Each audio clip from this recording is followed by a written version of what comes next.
Hello, and welcome to Bookdator Library.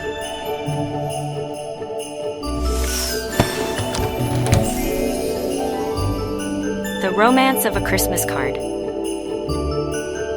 If you are new to our channel, we recommend you to read from the first chapter in this playlist. Chapter 5.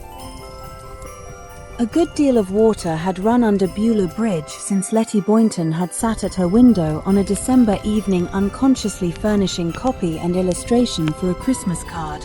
Yet there had been very few outward changes in the village. Winter had melted into spring, burst into summer, faded into autumn, lapsed into winter again, the same old, ever-recurring pageant in the world of nature, and the same procession of incidents in the neighborhood life. The harvest moon and the hunter's moon had come and gone. The first frost, the family dinners and reunions at Thanksgiving, the first snowfall. And now, as Christmas approached, the same holiday spirit was abroad in the air, slightly modified as it passed by Mrs. Popham's mournful visage. One or two babies had swelled the census, giving the minister hope of a larger Sunday school. One or two of the very aged neighbors had passed into the beyond, and a few romantic and enterprising young farmers had espoused wives, among them Osh Popham's son. The manner of their choice was not entirely to the liking of the village. Digby Popham had married into the rival church, and as his betrothed was a masterful young lady, it was feared that Digby would leave Mr. Larrabee's flock to worship with his wife. Another had married without visible means of support, a proceeding always to be regretted by thoroughly prudent persons over 50, and the third, Deacon Todd's eldest son, had somehow or other met a siren from Vermont and insisted on wedding her when there were plenty of marriageable girls in Beulah.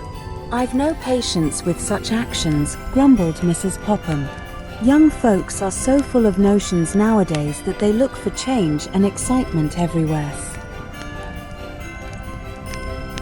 I suppose James Todd thinks it's a decent, respectable way of acting to turn his back on the girls he's been brought up and gone to school with, and court somebody he never laid eyes on till a year ago. It's a free country, but I must say I don't think it's very refined for a man to go clear off somewheres and marry a perfect stranger. Births, marriages, and deaths, however, paled into insignificance compared with the spectacular debut of the minister's wife as a writer and embellisher of Christmas cards, two at least having been seen at the local milliner's store.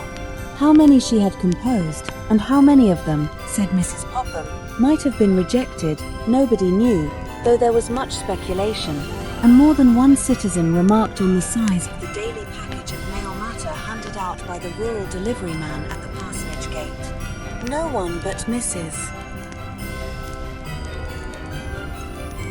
Larrabee and Letty Boynton were in possession of all the thrilling details attending the public appearance of these works of art, the words and letters of appreciation, the commendation, and the occasional blows to pride that attended their acceptance and publication. Mrs. Larrabee's first attempt, with the sketch of Letty at the window on Christmas Eve, her hearth fire aglow, her heart and her door open that love might enter in if the Christ child came down the snowy street. This went to the Excelsior Card Company in a large western city, and the following correspondence ensued. Mrs. Luther Larrabee, Beulah, N.H. Dear Madam, your letter bears a well-known postmark, for my father and my grandfather were born and lived in New Hampshire, up Beulah Way. I accept your verses because of the beauty of the picture that accompanied them, and because Christmas means more than holly and plum pudding and gift-laden trees to me. For I am a religious man, a ministerial father, and 3 family deacons saw to that, though it doesn't always work that way, frankly. I do not expect your card to have a wide appeal, so I offer you only $5. A Christmas card, my dear madam, must have a greeting, and yours has none. If the pictured room were a real room, and someone who had seen or lived in it should recognize it, it would attract his eye. But we cannot manufacture cards to meet such romantic improbabilities. I am emboldened to ask you, because you live in Beulah, if you will not paint the outside of some lonely, little New Hampshire cottage, as humble as you like, and make me some more verses. Something, say, about the folks back home. Sincerely yours, Reuben Small. Beulah, NH. Dear Mr. Small, I accept your offer of $5 for my maiden effort in Christmas cards with thanks, and will try my hand at something more popular. I am not above liking to make a wide appeal, but the subject you propose is rather a staggering one, because you accompany it with a phrase lacking rhythm and difficult to rhyme. You will at once see, by running through the alphabet, that Rome is the only serviceable rhyme for_home, but the union of the two suggests jingle or doggerel. I defy any minor poet, when furnished with such a phrase, to refrain from bursting at once into no matter where you travel, no matter where you roam, you'll never dum-dee-I-dum-dee-I-dee the folks back home. Sincerely yours, Reba Larrabee. P.S. On second thought, I believe James Whitcomb Riley could do it and overcome the difficulties, but alas, I have not his touch. Dear Mrs. Larrabee, we never refuse verses because they are too good for the public. Nothing is too good for the public, but the public must be the judge of what pleases it. The folks back home is a phrase that will strike the eye and ear of thousands of wandering sons and daughters. They will choose that card from the heaped-up masses on the counters and send it to every state in the Union. If you will glance at your first card, you will see that though people may read it, they will always leave it on the counter. I want my cards on counters, by the thousand, but I don't intend that they should be left there. Make an effort, dear Mrs. Larrabee. I could get the folks back home done here in the office in half an hour, but I'm giving you the chance because you live in Beulah, New Hampshire, and because you make beautiful pictures. Sincerely yours, Reuben Small. Dear Mr. Small, I enclose a colored sketch of the outside of the cottage whose living room I used in my first card. I chose it because I love the person who lives in it, because it always looks beautiful in the snow, and because the tree is so picturesque. The fact that it is grey for lack of paint may remind a casual wanderer that there is something to do, now and then, for the folks back home. The verse is just as bad as I thought it would be.